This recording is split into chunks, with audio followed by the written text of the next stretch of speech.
Alerta a la Comunitat Valenciana i altres 6 comunitats autònomes del nord i el litoral de la península. Un temporal de neu, fred i pluja agrana el país i en estos moments neva a la província d'Alacant i ha nevat a Castelló.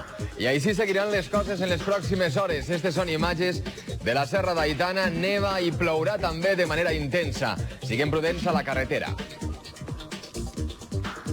Hola, bona nit. L'hivern no s'havia acabat i així estan les proves. El que no s'acaba tampoc és la barbàrie etarra i avui els terroristes han volgut volar la borsa de Bilbao, ni més ni menys. Havien posat 21 quilos de dinamita al costat d'un dipòsit de gasoil.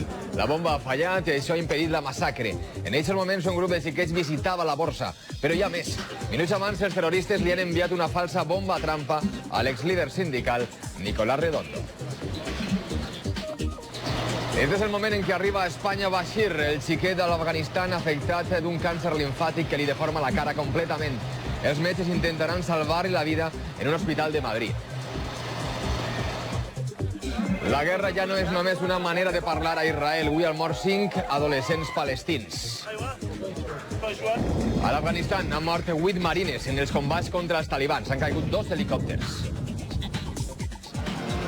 Castelló de festa és l'encesa oficial de les gallates de la Magdalena. Milers de persones participen en aquest acte que ha presidit la reina de les festes.